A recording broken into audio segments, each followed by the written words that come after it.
Hey, what's going on, everybody? This is Catch, Hook, and Shoot. Today is Sunday, December the 2nd. I want to thank everybody who checked out last week's special episode with me and my friends playing the game Smack Talk Showdown. Hope everybody enjoyed it. I know we had a blast putting it together and recording it. It was a lot of fun. Yeah, it had a lot more views on YouTube than normal, which is great. A few people checked it out on my new Twitch channel as well, which is awesome. So again, thank you everybody for checking it out, and for everybody who's been listening to the show every week. Obviously, thank you guys so much. Hope everybody is enjoying it. Hope everybody's sharing it. Let your friends, family, anybody who enjoys wrestling, let them know where they can find it. Of course, that's on Podbean, Spotify, iTunes, Apple Podcasts, Google Play, YouTube, Twitch, pretty much anywhere you find podcasts. And make sure you're following on all the social media on Facebook, Twitter, Instagram, Snapchat. And if you ever want to shoot me an email, it's catchhookshoot@gmail.com. Yeah, I'm working on some other pretty big episodes. Hopefully, I'll be able to make an announcement on those within the next few weeks. One of them will be coming up in January if everything pans out. So, keeping my fingers crossed for that. If it all comes through, it should be a lot of fun. And but that's a little bit down the line. So let's get into what's been going on in the world of pro wrestling for the last couple of weeks. This past week on Raw caught a lot of backlash from fans. A lot of people did not like the episode of Raw. According to Dave Meltzer and his sources, quote unquote, the entire show was written by Vince McMahon last week, and there was just a lot of backlash, especially about the thing with Drake Maverick with Bobby Roode's robe and things like that. They seem to be keeping this thing going with Maverick and his bladder control issues, so to speak. So I don't know. I'm not a huge fan of that myself, but to each their own. I'm sure there are people out there that find it funny, and it is what it is. I mean, it's basically juvenile humor, which back in my teens, early 20s, I probably would have found it funny as well. Now it's just kind of, why is my question. But, there were some good points with Raw. Alexa Bliss was basically put in charge of the Raw women's division. Still seems to be kind of up in the air as to whether or not she's going to be able to get back in the ring. She's been dealing with some injuries, some concussion issues, I guess, the last several weeks or months. And now there have been reports that she's back training in the Performance Center, so that's definitely a good sign that she may be able to get back in the ring at some point here in the near future. But one report that I read said, she hasn't been able to pass any impact testing as of yet, so that's never a good sign when it comes to concussion issues. So if she is forced to retire from the ring, it would appear they're kind of grooming her to be put in the role of like an on-screen authority figure. So yeah, I guess if that's going to happen, it'll probably be within the next few weeks here. Obviously at TLC, Corbin has a match with Braun Strowman. If Corbin wins, he becomes the permanent Raw GM. If not, that may be the point where we see Alexa made the GM of Raw. We may see Kurt Angle come back. A lot of different scenarios could play out from that. Probably the highest point of Raw this past week was Dolph Ziggler versus Seth Rollins for the Intercontinental title. These two always put on great matches, and this past Monday was no exception. Some of the other matches were, basically a handicap match with Corbin and Drew McIntyre against Finn Balor. Of course, I'm sure everybody can guess what the outcome of that was. Bobby Lashley versus Elias. You had some more with the Dean Ambrose story. He wasn't at Raw and things like that. I'm not a huge fan of the direction they're going with Ambrose. I mean, I like him as a heel, but the type of heel, I'm gonna wait and see how it plays out. I mean, I kind of liked him as just the hit and run type heel where he doesn't talk too much. But, like I said, I'm going to wait and see how it plays out. For this coming week on Raw, they've announced a women's tag team match with Ronda Rousey and Natalya versus Nia Jax and Tamina. This should be a good match. I mean, Ronda's got a match with Nia at TLC coming up, so this is obviously building towards that, with Natalya teaming with Ronda, and Nia and Tamina seem to be kind of I guess you'd say, a permanent tag team at this point, and they're still kind of looks like to be building towards women's tag titles with a lot of women's tag matches, like I said, Tamina and Nia. You've also got Bayley and Sasha Banks are kind of a permanent tag team now, so it seems to be trending in that direction that sometime in the near future we are going to see women's tag team titles. I'll be curious to see if it's going to be just one set of women's tag titles, or if each show, Raw and SmackDown, is going to have their own set of women's tag titles. Yeah, I mean, I've said many times in the past, I think WWE has too many titles as there is. I think there is a need for the women's tag titles, but I think it should just be one set to be defended across both shows. But I have the same feeling about like the world title and the universal title. I think there should just be one top title defended across both shows. But that doesn't look like that's going to happen. But yeah, again, it's one of those things. Got to wait and see how it plays out. On SmackDown this week, a couple of high points on there. You had Jeff Hardy coming out basically celebrating his 20 years in the business, and had Samoa Joe come out and kind of rain on that parade, talking about Hardy's past issues with substance abuse and things like that. So they're definitely building a rivalry there. Wouldn't be surprised to see this culminate in a match at TLC coming up in the next couple of weeks. The other big spot on SmackDown this week was Women's Battle Royal, for where the winner was to be added to the SmackDown Women's title match at TLC. The winner of that Battle Royal was Asuka, which I was very pleasantly surprised. And so the Women's title match at TLC will be Asuka, Becky Lynch, and Charlotte Flair in a TLC match. Yeah, that may be the match I'm looking the most forward to. Don't think it's going to be the main event of the show, although it definitely could be if they put them in that spot. I think it would definitely do well. So we'll have to see how the match card breaks down.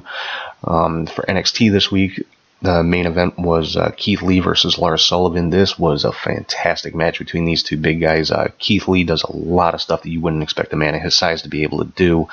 He's kind of a throwback to like a Bam Bam Bigelow. He can throw the moonsaults. He can do the suicide dives, things like that. And yeah, it was just a great match between these two. Also some other interesting notes from NXT. Looks like there's a feud going to be building up between Shayna Baszler, Jessamine Duke, and Marina Shafir against Kairi Sane, Io Shirai, and Dakota Kai. So yeah, look for that one to play out over the next few weeks and possibly end up in a 6-woman tag match at some point. I don't know if they'll hold off on that until the next takeover. They could. Would definitely be definitely be a great addition to that. To the takeover, so we'll have to see how that one plays out. And we also saw a vignette on NXT for Dominik Dijakovic, formerly known as Donovan Dijak in Ring of Honor. So he apparently is going to be making his TV debut pretty soon. I know I'm looking forward to that. I'm honestly kind of surprised it took this long. He's been with NXT for a little while, been performing on house shows and things like that. So now they're finally going to be bringing him up to TV, which is great. With MLW this week, had a match with Tommy Dreamer and Brian Pillman Jr. This was another great match between, kind of the old school guy with Tommy Dreamer, who can still get in there and go pretty well all these years later, against the up-and-comer Brian Pillman Jr. Great match. Dreamer did come out on top. Pillman, attacked him afterwards. Dreamer did the sportsman thing, shook Pillman's hand after the match, things like that, and Pillman just attacked him, beat him with his cane, and so that is setting up for a Singapore cane match between these two at the next big MLW event on December 14th. So that's one I definitely would like to see. And then the other big match on MLW this week was the Lucha Brothers, Pentagon and Phoenix, against LA Park and LA Park and his son El Hijo the LA Park.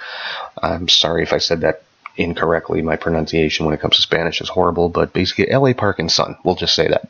So yeah, great tag team match. Lucha Brothers managed to retain the tag team titles.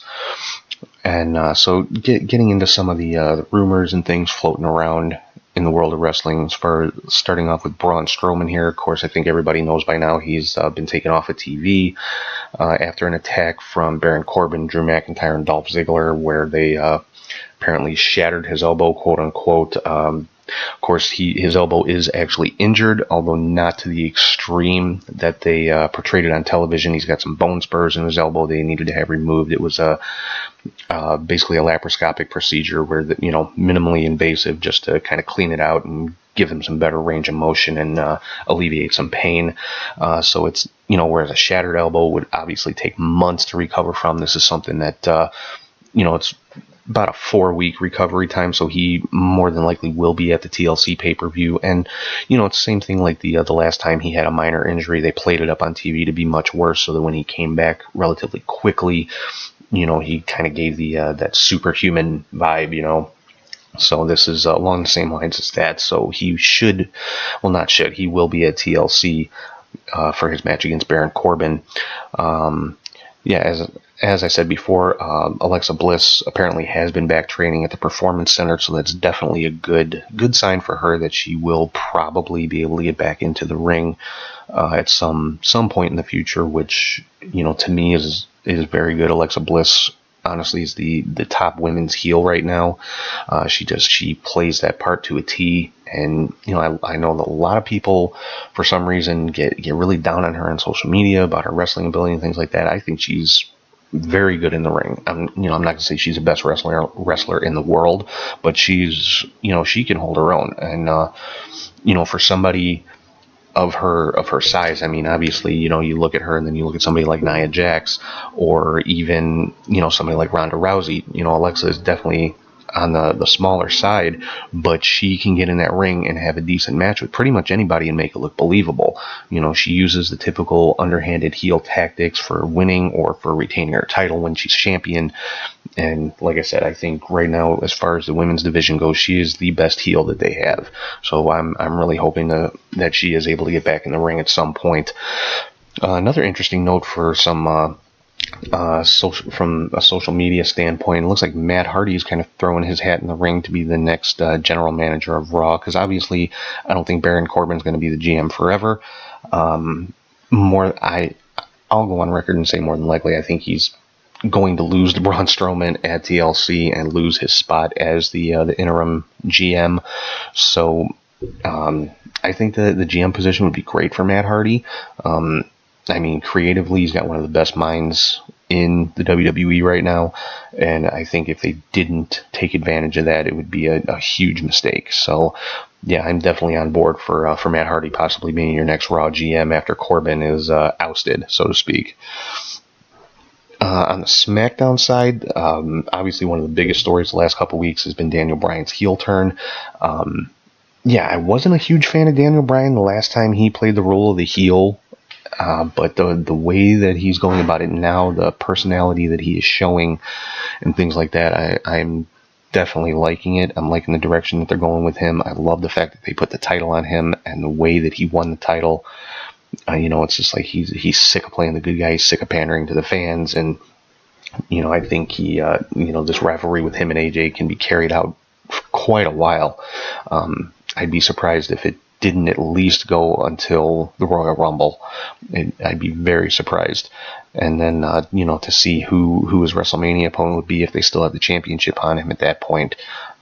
There's just really no limit to what they can do. I mean, Daniel Bryan is one of the top guys in the company, both in the ring and on the mic. And, I'm a huge Daniel Bryan fan. I love what they're doing with him right now. I think when he first came back from the 3-year hiatus from the injuries, I think they started him off kind of slow, and I think that was by design. They wanted to make sure that he could still get in there and go every week, and he's shown that he can do that. I mean, he got in the ring with Brock Lesnar, got tossed around.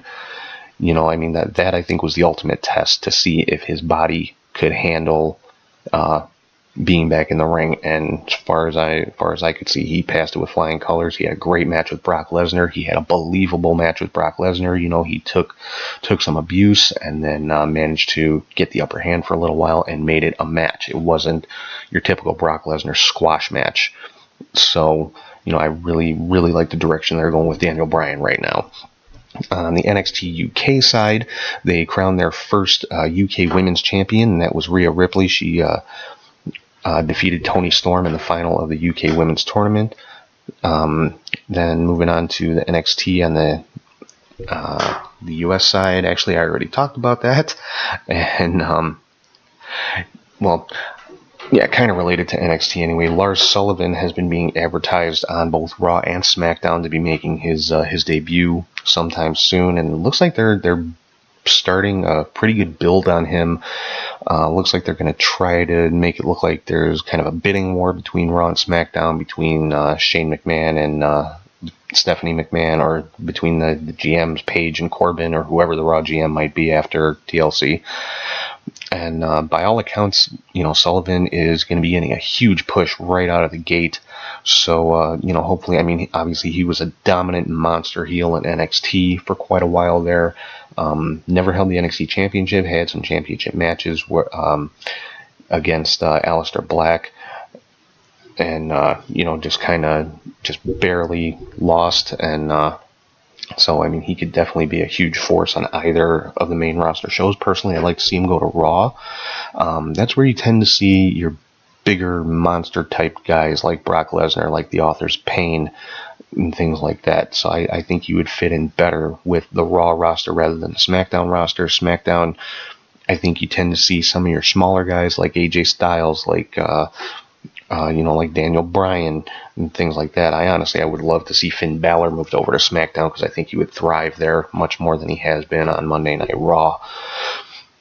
Some other news with the WWE and their new TV deal with Fox. Apparently, from the reports coming out now, is that the brand split is going to stay in place. There was some speculation that they might do away with it so that they could have their top stars move back and forth between both shows. Because obviously you're going to want your biggest names on SmackDown when it's on a regular network station like Fox. But apparently Fox does not want to promote for USA Network, which is where Monday Night Raw is staying, so they want the brand split to remain in place. Now, this is something I can't imagine this is, like a surprise. It's just like coming out now. That this would be, a major part of any deal that's in place. So I would have to think, if this is the case, if the brand split's going to stay in place and they're going to, kind of pick and choose who they want to be on the Fox network, this is something that would have been part of the negotiations and worked into the contract. So I'm sure this is not something that has just kind of popped up in the last couple of weeks, like Fox saying, oh, by the way, I highly doubt that it works that way with a deal of this magnitude, so to speak. So, it makes sense. You don't want to, if you're Fox, you don't want to advertise for your competition. So, if that was a condition of the contract, I'm sure it's something that was done in the negotiations. And when it comes down to it, Vince McMahon is not a stupid businessman. He's not going to agree to something that he doesn't think will work or that he doesn't think will be best for his business. Obviously you've got $1 billion deal with a major network. You're going to want that in place, but not at the expense of your company, not at the expense of compromising, your own business. So if this is the case, I'm sure it's something that was planned from the beginning. And it wouldn't surprise me to see, the brand split stay. It wouldn't surprise me to see it go. It's just one of those things. Well, we got to wait and see when it gets closer. I'm sure that if the brand split is going to end, that's something that will be, a major announcement, and I'm sure it'll be made sometime closer to next October when SmackDown does move over to Fox. Another big TV announcement made by Access TV and New Japan Pro Wrestling is that Access is going to start covering New Japan events in real time. Now, that doesn't mean live. With the time difference, that would kind of be a little bit prohibitive as far as broadcasting events live in the U.S. from Japan. But what that basically means is, rather than the way New Japan is presented on Access now, it's usually a couple weeks after the event, 3-4 weeks later. Like this past week on Access, they were showing events from November 3rd events. So, it's about a month behind. But I guess starting with Wrestle Kingdom on January 4th, it's going to be shown the same day. And it's going to be shown in its entirety in real time. Meaning, there won't be any cuts in the matches. Won't be any, I guess, editing, for lack of a better word. You'll see the full match. You'll see it, the same day or the same week that it happens. So, I think it's a great thing for any American New Japan fans who don't have the New Japan streaming service, and, who aren't able to catch things, live as they happen because of the time difference and things like that. So it's something I'm definitely going to be watching now that I finally have Access TV back and I can watch New Japan.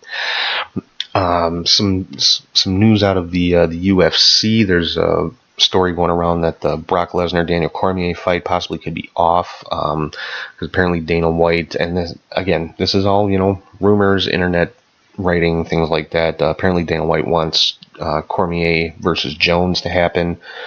So again, this is something that we'll have to see play out. I mean, I'm thinking Brock is going to be in WWE at least until WrestleMania, more than likely. By all accounts, he's got one match left on his WWE contract. I cannot see them using that before WrestleMania. Maybe at Royal Rumble, but then, I could see them trying to sign him to at least an extension for one more match to get, just to get him on the WrestleMania card.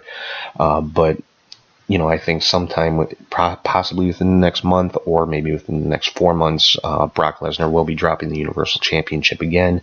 And then I'm pretty sure he's going to be back off to the UFC. And, I can't see him doing both. I can't see him being a WWE superstar and a UFC superstar, or UFC fighter, excuse me. But, stranger things have happened.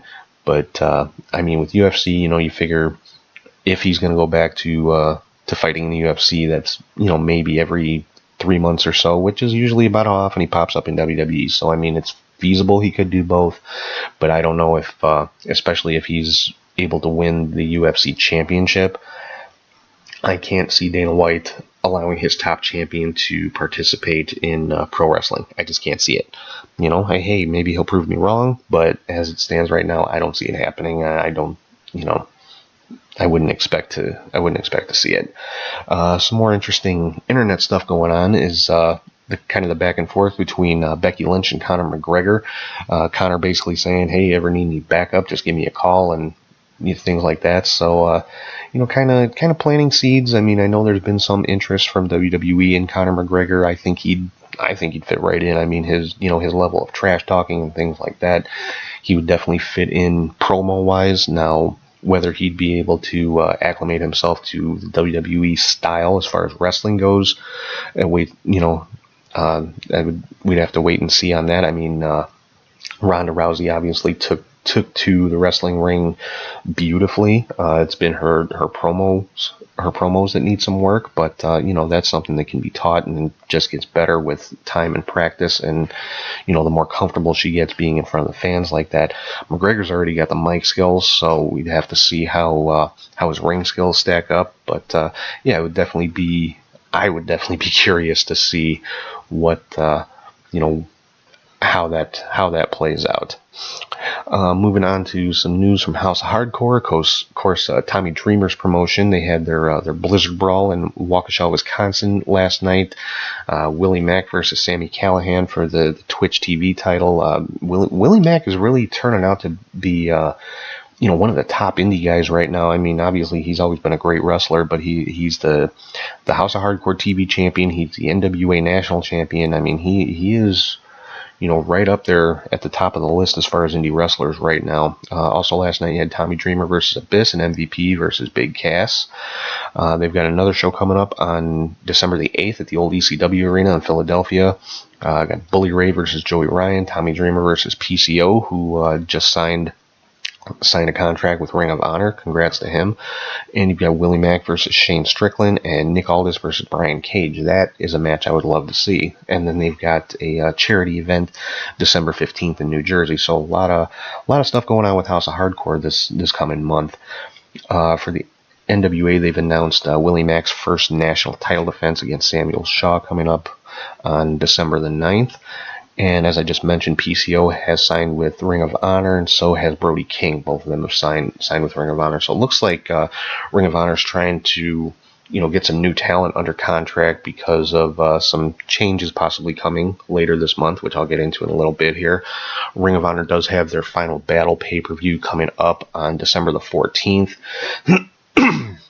And by all accounts, this will be the last event under contract, at least, for Cody Rhodes, the Young Bucks, and Hangman Page. Their Ring of Honor contracts expire at the end of December.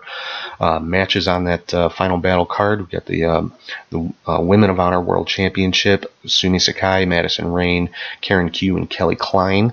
We've got Matt Taven versus Dalton Castle, Jay Lethal defending the Ring of Honor Championship against Cody Rhodes. Cody has already stated this will be his last Ring of Honor match, and he plans on taking the Ring of Honor title to the Indies with him. Can't really see that happening. I mean, it wouldn't shock me to see, Ring of Honor put the title on a guy who's not under contract. It wouldn't, it's been done before, obviously. But, so if that happens, it's obviously something that is, planned ahead of time. Like, yeah, we're going to put the title on you. I would think as long as he doesn't take it to the WWE, there wouldn't be a problem. So we'll have to see how this one plays out here. And let's see where are we going from here. The television title match: Jeff Cobb defending against Hangman Page. Jonathan Gresham versus Zack Sabre Jr. Bully Ray versus Flip Gordon in an I Quit match. Christopher Daniels versus Marty Scurll to determine the number one contender to the Ring of Honor World Championship. And in the final match on the card, which is a ladder war for the Ring of Honor World Tag Team titles, we got SoCal Uncensored versus the Briscoes versus the Young Bucks. So, the Elite, Cody, Page, Scurll, the Young Bucks are all over this pay-per-view. So it should be something to watch. Some XFL news: they have announced which cities are getting XFL teams. So the 8 cities that will be participating in the XFL come 2020 are Seattle, Los Angeles, Dallas, Houston, St. Louis, New York, Washington, D.C., and Tampa, Florida. None of the names of these teams have been announced as of yet. No Chicago team this time, unfortunately for me. I was hoping we'd have one, but I guess that means I'll have to pick somebody else to root for. It's definitely not going to be St. Louis, I'll tell you that much. But so yeah, I'll be curious to see how it plays out, because the first time around the XFL did not do very well. I mean, I watched it. I thought it was okay for what it was. I mean, obviously it's not NFL level. It's somewhere between college football and the NFL, and so I'm curious to see how it plays out. I'm definitely going to check it out once it does start up there in 2020. Another interesting note with NXT: it was announced that they are moving their NXT TakeOver for WrestleMania weekend from Saturday night to Friday night. Now, of course, that Saturday night is the co-promoted show at Madison Square Garden with Ring of Honor and New Japan Pro Wrestling, which is already sold out. And I would think that tickets for the NXT TakeOver, I don't know if they've gone on sale yet or not, but it begs the question: did they move it so that they're not having to compete with that MSG show? Now, I know a lot of people are going to say, "Oh, Ring of Honor and New Japan are a competition for WWE," and they're not. They don't have the presence on U.S. television. They don't have the money of a WWE. Well, New Japan might, but they don't have the U.S. presence. They don't have the sponsors that WWE does and things like that. So, I mean, on those levels, no, they're not competition. But, when you have 2 live shows in the same city at comparable sized venues, that there is a little bit of competition there. I mean, MSG sold out in one day. And so the NXT, I think tickets either haven't gone on sale yet, or they just recently went on sale with the WrestleMania travel packages. But yeah, I have to think that had to be consideration in moving the show, because that had to be a thought. Are we going to be able to sell the amount of tickets that we want to sell with this Ring of Honor New Japan show going on right across town? So I think moving it to Friday rather than Saturday was definitely a strategic move by WWE, so that they didn't have the major competition like that. Obviously, there's going to be indie shows going on that whole weekend, but none of them on the scale of an NXT or even the Madison Square Garden show. So I think it's definitely a smart move by the WWE. They'll never admit that the MSG show had anything to do with the decision, but I think, that you kind of have to believe that, just given the situation that MSG has already sold out, and those people already have their tickets. That's 20,000 people that aren't going to be able to buy tickets to NXT. So let's move it to Friday, and then maybe some of these people will go to both, which I'm sure a lot of them will. So, I think it puts them in a good position to potentially sell out their own show at the Barclays Center that Friday night. So I would assume that means they're moving the Hall of Fame to Saturday night, because that, I believe was originally scheduled for that Friday. So I would assume they're just flip-flopping the Hall of Fame and NXT for those 2 nights. I mean, they're in the same place in the Barclays Center, so I'm guessing they just swap those two. So the biggest story that's been going around in wrestling the last couple of weeks, though, is with something called All Elite Wrestling, with some trademark filings, and the business address listed on those trademark filings is the Jacksonville Jaguars Stadium, which is owned by the Khan family, who has been rumored to be the financial backers for this new wrestling promotion headed up by Cody Rhodes and the Young Bucks, as well as Jim Ross's name has been thrown out there multiple times, and so is Chris Jericho's. Nobody has issued a flat-out denial on this. They've just kind of deflected it. Nobody has stepped up and said, no, I'm absolutely not involved with this whatsoever, except for Access TV, who is rumored to be in talks for a TV deal with this new company. But the trademarks that were filed were for the name All Elite Wrestling, which, with the word elite in there, your mind is automatically going to go to Cody and the Bucks. They've also had trademarks filed on the abbreviation AEW, on the names Double or Nothing and All Out, which of course, both to me sound like potential names for a sequel to All In. Also the name Tuesday Night Dynamite, which I would assume would be for a weekly television show on Access or whatever television station they're negotiating with. And, it's something that JR said on his podcast this past week, and he said, before, if you're going to start up a new wrestling company, you need 2 things. You need talent and you need television.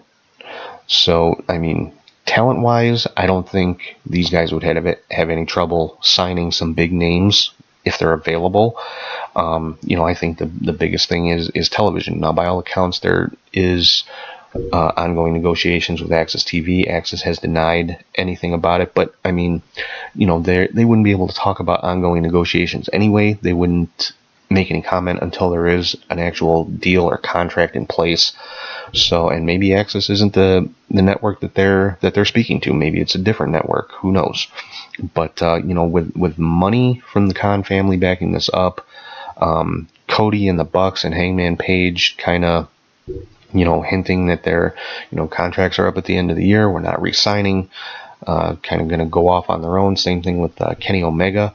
I know his contract with New Japan supposedly is up in January. The only one's kind of up in the air is Marty Scurll. Nobody seems to know when his contract is up.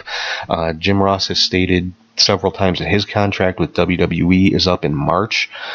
His contract with Access TV is up this month. He's already recorded his last episodes in New Japan. So, all these guys are free agents. Same thing with Chris Jericho. He's not under contract to anybody right now either. So, I mean, the story is definitely plausible. I would love to see this come to fruition. I think with the talent that's already there, just with the elite guys, and supposedly Jim Ross, or maybe it was maybe it's somebody else. I mean, I'm sure, Cody and the Bucks and all that, they've got friends in WWE. But supposedly somebody has been putting out feelers with WWE stars and New Japan stars to gauge interest in who might, whose contracts are coming up and who might want to come on board with this new company. Supposedly WWE, there's stories saying WWE is trying to lock down talent with contract extensions so that they don't lose talent to this new company. There's other stories out there saying that it's not even on their radar.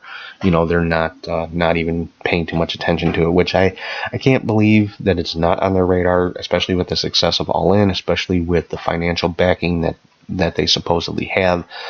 I'm sure somebody in WWE is keeping an eye on the situation just to see where it goes.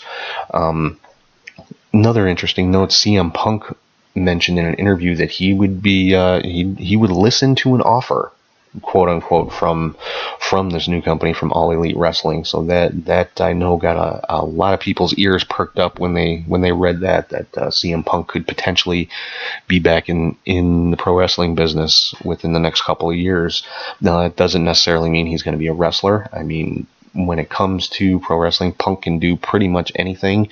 He could be an authority figure. He could be a commentator, which he did for WWE for a while during an injury. He did a fantastic job at. Or he could be back in the ring. Who knows? I mean, sky's the limit as far as CM Punk goes. If he gets back into wrestling in any capacity, he's going to excel. That's just the way it is.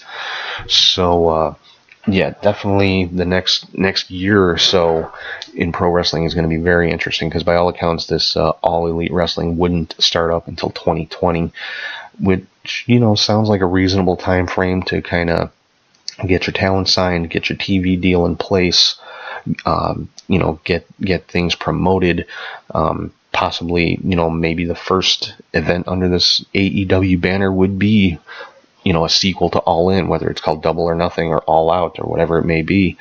This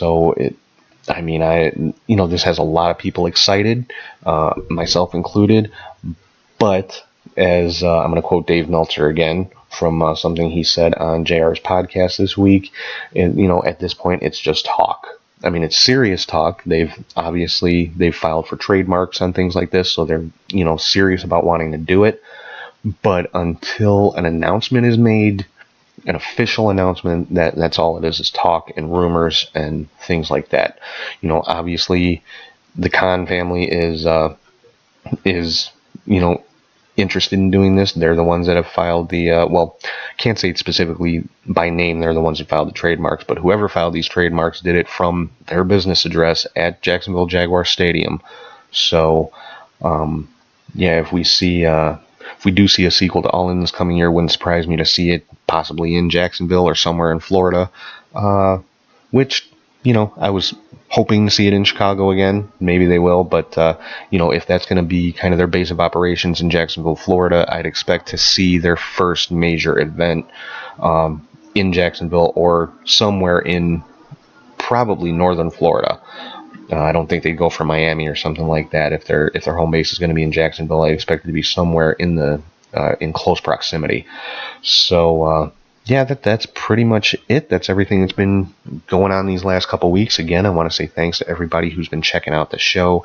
I really hope everybody gets a chance to check out last week's show, especially with the Smack Talk Showdown game with me and my three buddies. It was, like I said, it was a blast to record. We had a lot of fun.